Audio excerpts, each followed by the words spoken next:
आपको पालघर पे चुप रहना है, आपको कंगना का घर तोड़ना है, जो सरकार के खिलाफ बोले उसका सर तोड़ना है, एक्स नेवी ऑफिसर का भी सर तोड़ देना है, आपको मनसुख हिरेन की हत्या को दबाना है, आपको सचिन वाजे को, आपने पूरा मैकेनिज्म आपने इस पे लगा दिया।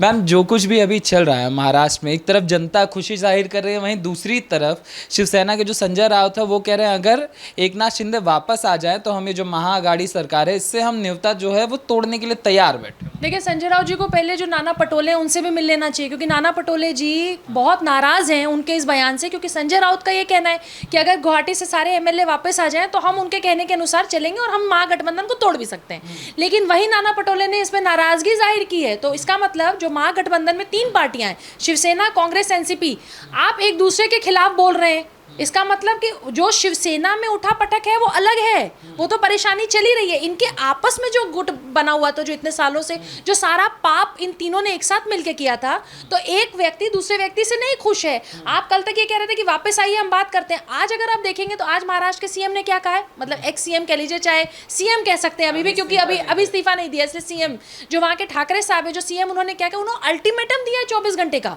मतलब जो व्यक्ति आज इस पोजीशन में नहीं है कि अपने विधायकों को डरा सके, धमका सके, अल्टीमेटम दे सके, वो संजय राउत के कहने पे या संजय राउत उनके पक्ष में आके बयान दे रहे हैं, उनके वो बड़बोलेपन की वजह से शिवसेना बर्बाद हो रही है। एक चीज और मैं कहूंगी, शिवसेना का खात्मा कांग्रेस, एनसीपी, इनकी वजह से नहीं हुआ। शिवसेना का खात्मा का बहुत बड़ा कारण संजय राउत की अपनी बयानबाजी भी है।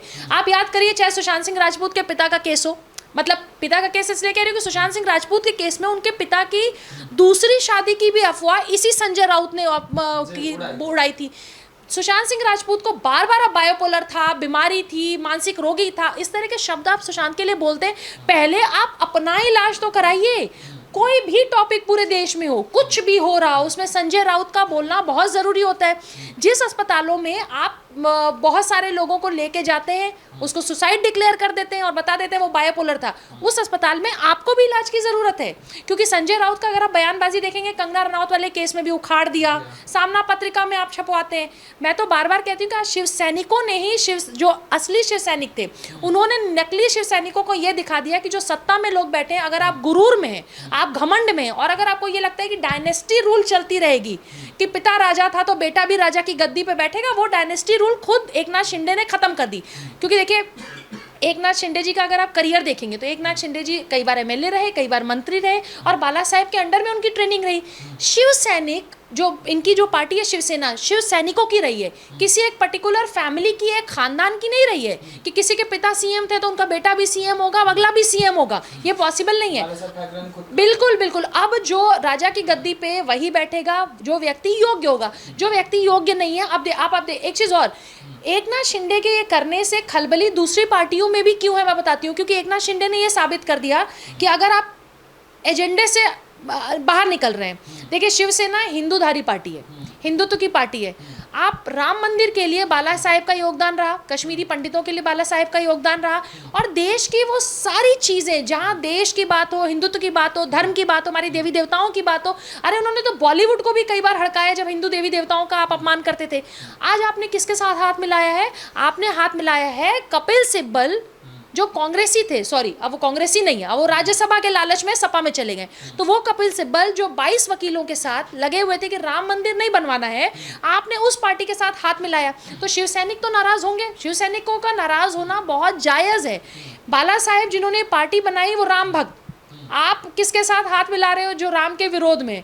तो जिसने राम का अस्तित्व खत्म करने की कोशिश की, उस पार्टी के साथ हाथ मिलाया, तो आपका अस्तित्व तो खत्म होना ही है, बिल्कुल होना है। तो आप क्या करेंगे कि राम हनुमान दोनों ने ले डूबे इनको, क्योंकि हनुमान चालीसा का भी... देखिए, मैं सबसे पहले मैं ये बात कहूँगी, मैं अपने हर इंटरव्यू में बात कहती आई हूँ, 2 साल से ये बात कहती आई हूँ।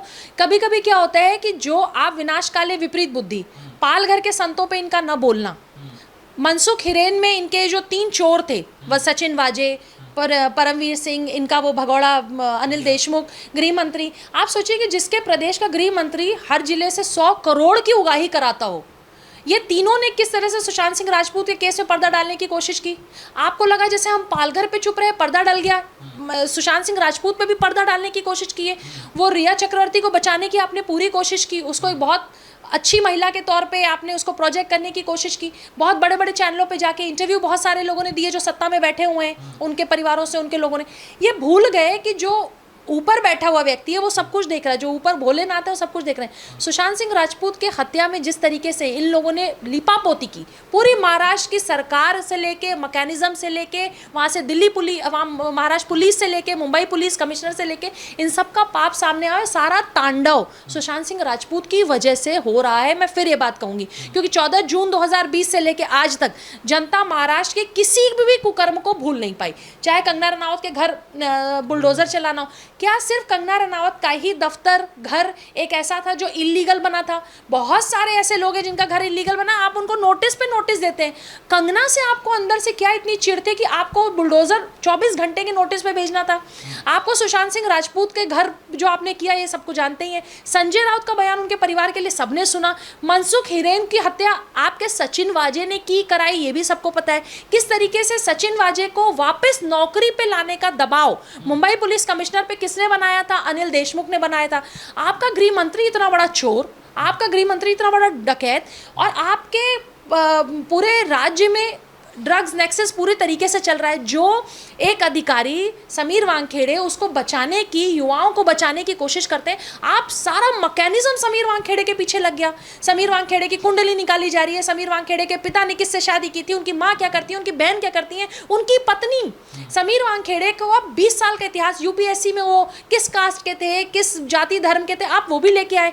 तो देखिए, मैंने तो आज तक ये देखा नहीं है कि इतने जल्दी पाप का घड़ा भरता है। बहुत सालों में, यहाँ तो कोर्ट कचहरी में भी बहुत सालों में सज़ा मिलती है, लेकिन आपने जो 2 साल में कोर्ट कचहरी, आपने जो कुकर्म किए हैं, जो आपने गंदगी फैलाई है, वो जनता ने देखा और भगवान ने खुद आपको 2 साल के अंदर ये सज़ा दे दी। ये जो सरकार गिरने जा रही है, ये सरकार किसी कांग्रेस, किसी एनसीपी, शिवसेना के अपने, ये जो इनका जो गठबंधन था, इनके अपने पापों का नतीजा है जो ही हो रहा है। मगर संजय राउत तो कह रहे हैं कि जहाँ विधायक आएंगे महाराष्ट्र की सीमा में हमारे पास चले आएंगे। देखिए, संजय राउत, आपको तो पता ही है कि महाराष्ट्र की सीमा में आने के बाद अगर इनके खिलाफ आप बोल रहे हैं, तो हमने देखा है कि जो भी इनके खिलाफ बोलता है उसके घर पे बुलडोजर भी चलता है। देश का इतना बड़ा पत्रकार तिलोजा जेल लेके जाया जाता है। तो इनके राज्य में क्या पत्रकार, क्या अभिनेता, क्या किसी की सुरक्षा नहीं है। नवनीत राणे जी हनुमान चालीसा पढ़ने जाती थी, उनको जेल हुई। एक मराठी जो केतकी जी जो है मराठी एक्ट्रेस, 1 महीने तक वो जेल में रही। क्यों? क्योंकि उन्होंने एनसीपी के नेता शरद पवार को शायद तंज कसते हुए एक पोस्ट लिखा। बोलने की आज़ादी, मतलब देश के प्रधानमंत्री के खिलाफ आप बोल दीजिए, होम मिनिस्टर साहब के खिलाफ बोल दीजिए, लेकिन अगर आपने महाराष्ट्र के सीएम के खिलाफ कुछ बोला और उनके नाम के आगे जी नहीं लगाया, तो आपको तिलोजा जेल भी भेजेंगे। आप वो फरीदाबाद से एक्टिविस्ट उठा के महाराष्ट्र पुलिस लेके जाएगी। बहुत सारे यूट्यूबर्स के ऊपर एफआईआर हो जाएगी। बोलने की आज़ादी क्यों नहीं है भाई? क्यों नहीं हम पूछे पालघर के संत पे इतने 2.5 साल हो गया, आपने क्यों क्या कार्रवाई की?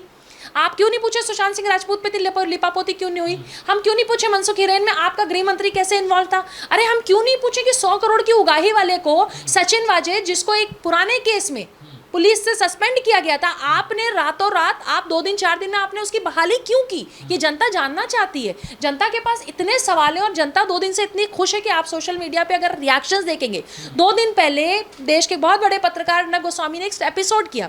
अर्नब जी के उस एपिसोड के बाद पूरा ट्विटर ट्रेंड कर रहा था कि लोग खुश थे कि वो सारी बातें जो 2 साल से लोग नाराज हैं, उस दिन अर्नब ने भी कही, हम लोग पैनल में भी बैठे थे, हम लोगों ने भी कही।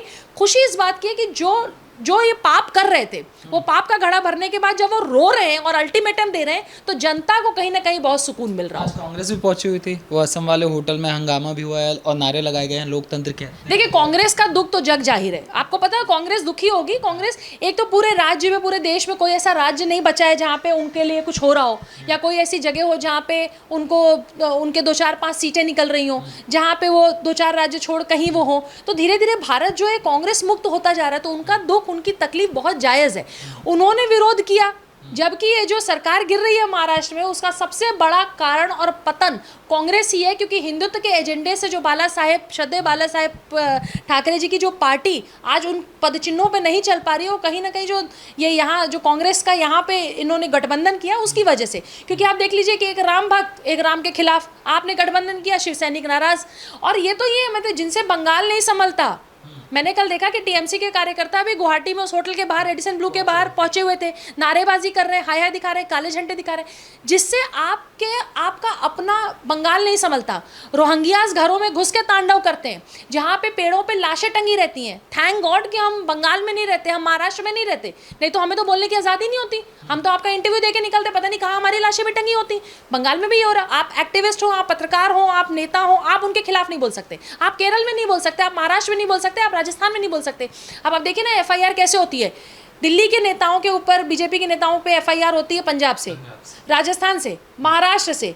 मतलब आप ये जो पूरा नेक्सेस इनका काम कर रहा है, उस नेक्सेस में ये जो सेंध हुई है महाराष्ट्र में, और 2-3 दिनों में आप देखेंगे कि महाराष्ट्र में नए सीएम शपथ लेंगे। वो शिवसेना के भी हो सकते हैं, वो शिवसेना के नहीं हो सकते, ये मैं नहीं जानती इनका पूरा गुणागणित क्या है, लेकिन ये कंफर्म है कि राजा का बेटा राजा की गद्दी पे नहीं बैठेगा। मगर संजय राउत कह रहे हैं कि सीएम हो ना हो, सरकार हो ना हो, मगर ये जो एनसीपी प्रमुख शरद पवार के लिए जो शब्दावली इस्तेमाल हो रही है, ये ठीक नहीं है, इसका जवाब दीजिए। देखिए, जो लोग आज ये ड्रामा कर रहे हैं कि हमें गद्दी से नहीं मतलब, अगर गद्दी से नहीं मतलब थी तो आपने बीजेपी के साथ गठबंधन क्यों तोड़ा?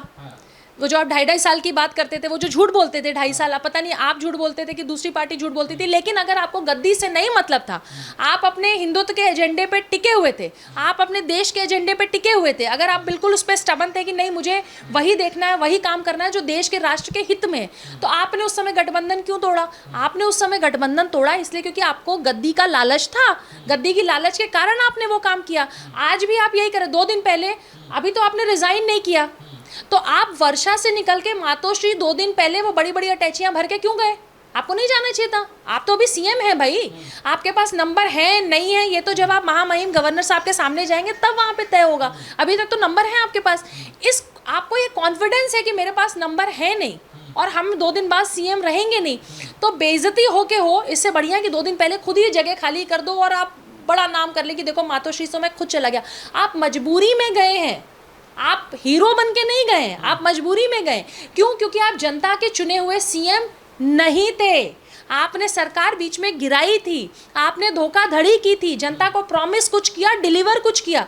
2 साल आपने जनता के लिए काम न करके, जनता की मदद न करके आपने क्या किया?